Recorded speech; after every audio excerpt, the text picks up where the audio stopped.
ကျမမိတ်ဆွေများလုံးမင်္ဂလာပါရှင်2026ခုနှစ်အတွက်ဗုဒ္ဓဘုရားဥသားသမီးများအတွက်တနစ်စာကံကြမ္မာများကိုအသေးစိတ်ကလေးလမ်းညွှန်ဟောပြောပေးမှာဖြစ်ပါတယ်ဗုဒ္ဓဘုသားသမီးရာဟုသားသမီးများလေ2026နှစ်မှာမိမိတို့အတွက်ကံကောင်းကျင်တယ်ဆိုလို့ရှိရင်တော့ဒီဗီဒီယိုလိုက်ကလေးကိုအဆုံးလေးကြည့်ပေးဖို့တော့လိုအပ်ပါတယ်ဗုဒ္ဓဘုသားသမီးရာဟုသားသမီးများ2026နှစ်မှာဆိုလို့ရှိရင်တော့အတော်ကံကောင်းတဲ့နှစ်လို့ပြောလို့ရပါတယ်ရွှေခေတ်เนาะရွှေနှစ်ဖြစ်ပါတယ်တို့ပေမဲ့ဗုဒ္ဓဘုသားသမီးရာဟုသားသမီးများ2026နှစ်မှာမိမိတို့အနေနဲ့ရှောင်ရံဆောင်ရံလေးတွေတော့လိုက်နာပေးဖို့တော့လိုအပ်ပါတယ်အဲ့တော့2026နှစ်မှာအင်္ဂါတနင်္လာကြာတာပတိစနေအဲ့ဒီနေသားသမီးမျိုးနဲ့ပတ်သက်ပြီးတော့အတိုက်ခံအပြုသဘောမျိုးလေးတွေရှိပါတယ်အထူးဂရုစိုက်ဖို့လိုအပ်ပါတယ်အဲ့တော့ဗုဒ္ဓဘုသားသမီးတွေရာဟုသားသမီးတွေက2026နှစ်မှာဆိုလို့ရှိရင်တော့သူတို့ကအိမ်မှာနေရတယ်ကိုမရှိဘူးခရီးတွေတွားနေရတတ်ပါတယ်เนาะအဲ့ဒီနှစ်မှာရောက်လာပြီဆိုလို့ရှိရင်သူတို့ကခရီးအမြဲတမ်းတွားရတတ်တာခရီးဝေးခရီးနီးခဏပေါ်ပေါက်လာတတ်တယ်ခဏလည်းတွားရတတ်တယ်အဲ့တော့နိုင်ငံရေးသားခရီးတွေနဲ့ပတ်သက်ရင်တော့တေချာပေါက်ကိုတွားပြပါတယ်နိုင်ငံရေးသားခရီးတွေဆောင်ရွက်ထားမယ်ဆိုရင်လည်းတွားပြတဲ့နှစ်တစ်နှစ်ဖြစ်ပါတယ်အောင်မြင်ပါတယ်အဲ့တော့ဗုဒ္ဓဘုသားသမီးရာဟုသားသမီးများဒီနှစ်ပိုင်းမှာဆိုလို့ရှိရင်ဝတ်သားလုံးဝစားလို့မရပါဘူးဒီ2026နှစ်မှာမိမိတို့အနေနဲ့ဝတ်သားရှောင်ပေးရမှာဖြစ်ပါတယ်ဝတ်သားမစားပါနဲ့ဝတ်သားမစားခြင်းဖြင့်မိမိတို့ရဲ့ကျန်းမာရေးကနေစပြီးတော့မှအလုတ်အကန့်အထိပို့ပြီးတော့အောင်မြင်မှုတွေရရှိနိုင်ပါတယ်မိမိတို့အနေနဲ့လူမျိုးကြားဘာသာကြားကူညီမဆားမှုတွေရရှိတတ်ပါတယ်ဒီကာလမှာဗုဒ္ဓဘုသားသမီးရာဟုသားသမီးတခါမှဘာသာရေးမလုပ်တဲ့သူကဘာသာရေးတွေပို့ပြီးတော့လှုပ်လာမယ်ပို့ပြီးတော့ဘာသာရေးစိတ်ဝင်စားလာမယ်ပတိမစိတ်ပူးသေးတယ်เนาะပတိအနေချင်းတာစိတ်ပူးတဲ့သူမျိုးဆိုလို့ရှိရင်တော့မှဒီ2026နှစ်မှာဆိုရင်သူတို့ကဘာသာရေးတွေလုပ်ပြီးတော့ပတိဒိဋ္ဌံတွေဝင်လာတတ်ပါတယ်သူတို့ကဘာသာရေးကိုလည်းပို့ပြီးတော့စိတ်ဝင်စားလာတတ်ပါတယ်ဒါကြောင့်ဗုဒ္ဓဘုရားသမီးရာဟုသားသမီးများဆိုရင်ဒီအချိန်ဒီကာလမှာမိမိတို့အနေနဲ့အထူးဂရုစိုက်ရမှာတော့အဲ့ဒီတော့မိမိတို့အနေနဲ့ငွေကြေးကိစ္စတွေကူညီပေးလို့မရအောင်เนาะငွေနဲ့ပတ်သက်ပြီးတော့လေမကြာခဏစိတ်တော့ကရောက်ရတတ်ပါတယ်အုပ်ချုပ်မှုပိုင်းတွေအလုံးနဲ့ပတ်သက်တာတွေအရန်ကောင်းတဲ့နှစ်တစ်နှစ်ဖြစ်ပါတယ်ဗုဒ္ဓဘုသားသမီးရာဟုသားသမီးများဒီ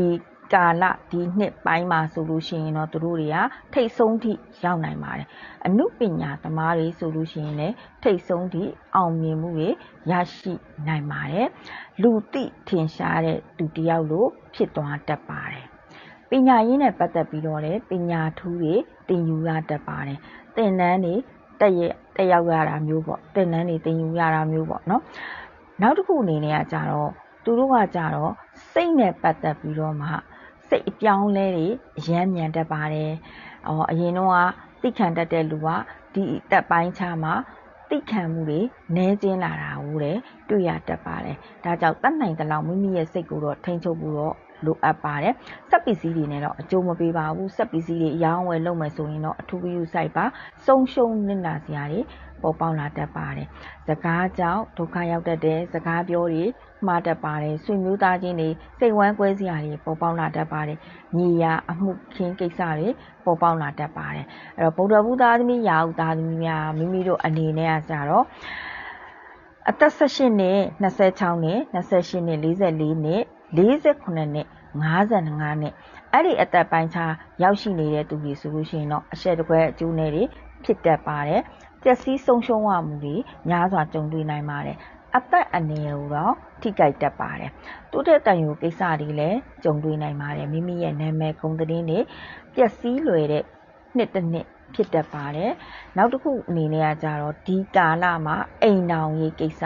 အရှုပ်ရှင်းပြဿနာတွေပေါ်ပေါက်လာမယ်အိမ်တောင်ကြီးမှာလည်းပျက်စီးလွယ်တယ်ကွဲလွယ်တယ်เนาะတယောက်နဲ့တယောက်ရန်ဖြစ်လွယ်တယ်အတိုက်ခံ ဖြစ်လွယ်တတ်တယ်အဲ့တော့မိမိတို့အနေနဲ့အခုပြောတဲ့အသက်ပိုင်းခြားအသက်16နှစ်26နှစ်28နှစ်44နှစ်48နှစ်55နှစ်ဆိုလို့ရှိရင်တော့ဘာသာရေးလုပ်ပေးပါတလတစ်ကြိမ်အတိတ်ထံပတိစိတ်တရားမှာဖြစ်ပါတယ်မိမိရဲ့မွေးနေ့မှာအိယာရွှေအိတ်ပေးပါငကိုအိတ်နေတာအိမ်ခန်းထဲဆိုရင်ဖျားခန်းမှာရွှေအိတ်ပေးရမှာဖြစ်ပါတယ်စင်းရဲနွမ်းပါသူကိုခရီးစရိတ်ထောက်ပံ့ပေးတာစေဝါတက်စာလှူပေးတာမျိုးတွေပြုလုပ်ပေးရမှာဖြစ်ပါတယ်အဲ့တော့မိမိတို့အနေနဲ့စီတယ်မင်းကိုပကံများမှာ9ပုံပုံအုံးသီးမထည့်ပဲနဲ့မိမိတို့မွေးနေ့မှာဖျားဆုံးတော့ကပ်ပေးရမှာဖြစ်ပါတယ်ဒီအလှူလေးတွေကိုတော့တစ်လတစ်ကြိမ်ပြုလုပ်ပေးဒီနှစ်ကအလွန်ကံကောင်းတဲ့နှစ်ပါမပြောပါတော့တဲ့အခိုင်အညံလေးတွေတော့ရှိပါတယ်အထူးဂရုစိုက်ရမယ်ဘာသာရေးကိုပို့လုပ်ပေးရမယ်အခုနကျမပြောတဲ့အသက်ပိုင်းခြားတွေမှာပုံမီလေးတွေဝင်ရောက်နေတာဖြစ်နေပါတယ်ဒါကြောင့်အဲ့ဒီအသက်ပိုင်းခြားကိုရောက်နေပြီဆိုရင်မိမိတို့အနေနဲ့ကျမပြောတဲ့ရရလေးတွေကိုလာတေချာလေးလိုက်နာပြီးတော့ပြုလုပ်ပေးပါဘုံကြီးเจ้าနေဖះเจ้าငံနေသွားမယ်နောက်တောက်ရီအိုးရီလဲပေးမယ်အိမ်သားတွေရေဆေးပေးမယ်ဖះเจ้าငံနေမှာတပြက်စီးလဲတာတန်ရှင်းရေးလုပ်တာမျိုးတွေပြုလုပ်ပေးမယ်တစ်လောက်တစ်ချိန်လောက်ပဲလုပ်ပေးပါမိမိတို့ရဲ့ကံလေးတွေမြင့်လာပါလိမ့်မယ်ဖြစ်မဲ့အရာလေးတွေဖယ်ရှားသွားမယ်အများကြီးအစိုးတွေဖြစ်လာမှလေနည်းနည်းလေးအစိုးတော့ပဲနည်းနည်းလေးညံ့တာတော့ပဲတွေ့ရပါလိမ့်မယ်ဒါကြောင့်ဗုဒ္ဓဘုရားမိယာဥသားတို့များဆိုဒီ2026ခုနှစ်မှာဆိုလို့ရှိရင်မိမိတို့ရဲ့စိတ်ပိုင်းဆိုင်ရာတွေကတိခံရမယ်တယူတန်တွေဒီတစောက်ကန်းတွေ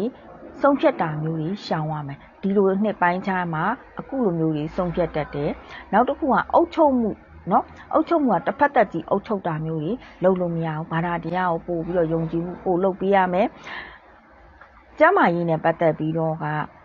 အပေါင်းအသင်းမှာကျမ်းမာရေးကြောင့်ပေါ့နော်ကိုကကူညီပေးလိုက်တယ်မိတ်ဆွေပေါင်းအသင်းတွေကျမ်းမာရေးညံ့လို့ကိုယ့်ဘက်ကနေငွေတွေစိုက်ထုတ်ပေးလိုက်ရစိတ်ယုံတင်ပေးလိုက်ရတာ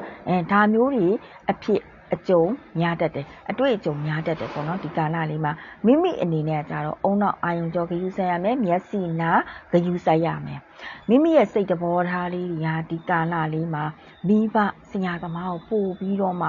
ကျွေးမွေးတတ်တယ်ပို့ပြီးတော့ကျေးဇူးတည်တတ်မှုတွေရရှိတတ်တယ်ပေးကမ်းထောက်ပံ့မှုတွေပို့ပြီးတော့ရပါတယ်မိမိကိုယ်တိုင်လည်းကျမ်းမာရေးတွေတောင်းလာတတ်ပါတယ်ဒီအချိန်ဒီကာလမှာ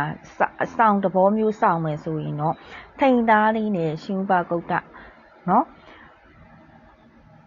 ကိုယ်ွယ်ပူဇော်ထားမှာဖြစ်ပါတယ်အဆောင်ဖြစ်ဆောင်ထားမယ်ဆိုရင်လည်းရပါတယ်အဲ့တော့ဝန်ထမ်းဖြစ်တယ်ဆိုရင်ယာဒူးကြီးကြီးမားမားကိုရမယ်လစာကောင်းနေရမယ်ပေါ့နော်အဲ့တော့အိမ်အောင်ရေးရတော့ကံကောင်းတယ်အိမ်အောင်ကြတတ်တယ်အပြိုလူပြိုဆိုရင်လည်းအခြေရေးတွေကံကောင်းနေတတ်ပါတယ်အိမ်အောင်ကြမယ်နှစ်ပေါ့နော်ဗုဒ္ဓဘုရားသမီးရာဟုသားသမီးများနောက်တစ်ခုကသူတို့အတွက်အကောင်းဆုံးအဆောင်2026နှစ်မှာဆိုလို့ရှိရင်တော့စိန်ဥတ္တဖျားကြောင့်စောင့်ထားပြီးရမှာဖြစ်ပါတယ်เนาะမိမိတို့လှူမယ်ဆိုရင်တော့အုံညွတ်ကိုအမြဲမပြတ်လှူပေးပါအုံညွတ်6ညွတ်ပေါ့เนาะနောက်အုံသီးစိတ်ကလေးတာလှူပေးတစ်လတစ်ကြိမ်တာလှူပေးပါဒီနှစ်ကတော့ကံကောင်းတဲ့နှစ်တစ်နှစ်ဖြစ်ပါတယ်အရာအလုံးအောင်မြင်သွားပါလိမ့်မယ်